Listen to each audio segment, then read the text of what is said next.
नाशिकसह संपूर्ण राज्यातील कांदा उत्पादक शेतकऱ्यांची परवड थांबायचं नाव घेत नाहीये। नाफेड आणि एनसीसीएफ मार्फत बाजार समित्यांमध्ये थेट कांदा खरेदीचा मुहूर्त ठरला। मात्र या घोषणेचा गेल्या 28 तासात पार बोजवारा उडालाय। नाफेडचा गोंधळ आणि प्रशासकीय समन्वयाचा अभाव यामुळे शेतकरी पुरता हवालदिल झालाय।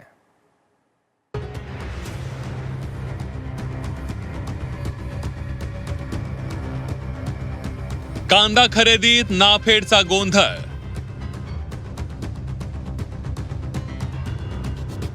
थेट कांदा खरेदीचा बोजवारा। कांदा उत्पादक शेतकरी हवालदिल। केंद्र सरकारने 2 लाख मेट्रिक टन कांदा खरेदीचं उद्दिष्ट दिल्यानं मे महिन्यात नाफेड आणि एनसीसीएफ मार्फत थेट कांदा खरेदीचे आदेश देण्यात आले। वाटलं होतं घसरलेल्या दरामुळे अडचणीत आलेल्या शेतकऱ्याला आता तरी दिलासा मिळेल। या मोठ्या घोषणेचा पुरता बोजवारा उडाला। कांदा ग्रेडिंग आणि कमी भावामुळे 1 जून पर्यंत केवळ 15 क्विंटलचीच कांदा खरेदी नाफेड करू शकलाय। 72 तासात शेतकऱ्यांचे पैसे बँक खात्यात जमा होणार, यंत्रसामग्रीद्वारे ग्रेडिंग होणार अशा घोषणांचा पाऊस पाडण्यात आला होता। यासाठी बाजार समितीने व्यापाऱ्यांचा विरोध असताना देखील खरेदी संस्थांना परवाने उपलब्ध करून दिले। मात्र अंमलबजावणीच्या पातळीवर सगळा आनंदच पाहायला मिळतोय।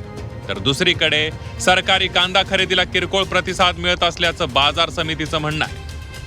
माननीय जिल्हाधिकारी साहेब यांच्या आदेशानुसार बाजार समितीने नाफेड आणि एनसीसीएफच्या प्राधिकृत संस्थांपैकी 4 संस्थांना मुदतीत परवाने उपलब्ध करून दिलेले आहे। त्यासाठी आवश्यक त्या सोयी सुविधाही बाजार समितीने उपलब्ध करून दिलेल्या आहे। त्यापैकी काल निफाड उपबाजार आवारावर एका वाहनातून आलेल्या कांद्याची एका संस्थेने खरेदी केलेली आहे।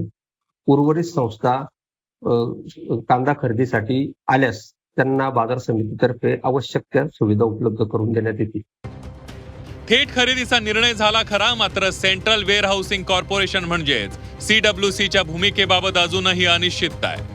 खरेदी केलेला कांदा साठवायचा कुठे, त्याचं ग्रेडिंग कसं होणार आणि सगळ्यात महत्त्वाचं म्हणजे दर्जाच्या नावाखाली कांदा नाकारला गेला तर त्याची वाहतूक आणि हमालीचा भुर्दंड कुणावर पडणार, असे अनेक प्रश्न अनुत्तरित आहेत। केंद्र सरकारच्या विभागात समन्वय नसल्यानं अद्याप कांदा खरेदीची प्रक्रिया सुरळीतपणे सुरू झालेली नाहीये। संथ गतीने चाललेल्या प्रक्रियेमुळे उद्दिष्ट पूर्ण होणं कठीण बनलंय। परिणामी शासकीय ऑनलाईन यंत्रणेची अपुरी तयारी आणि अस्पष्ट कार्यपद्धतीमुळे शेतकरी आणि व्यापारी वर्गात सध्या तीव्र संभ्रमाचं वातावरण आहे। नाफेडचं आजपर्यंत कोणी आलं नाही, आले असेल तर ते फक्त कागदपत्री चालू आहे सध्या पुरतं।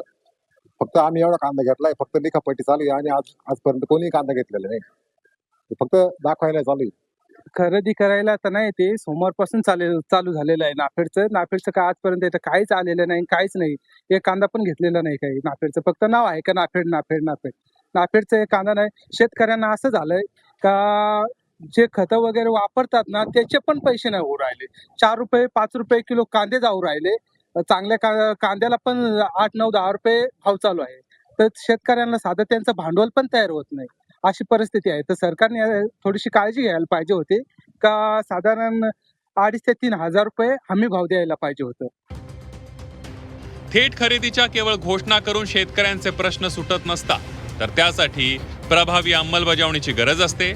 आता नाफेड आपला हा सावळा गोंधळ कधी आवरणार आणि शेतकऱ्यांना खऱ्या अर्थानं दिलासा कधी मिळणार, याकडेच संपूर्ण कांदा उत्पादक पट्ट्याचं लक्ष लागलंय। सुदर्शन खिलारेसह योगेश खरे, झी 24 तास, नाशिक।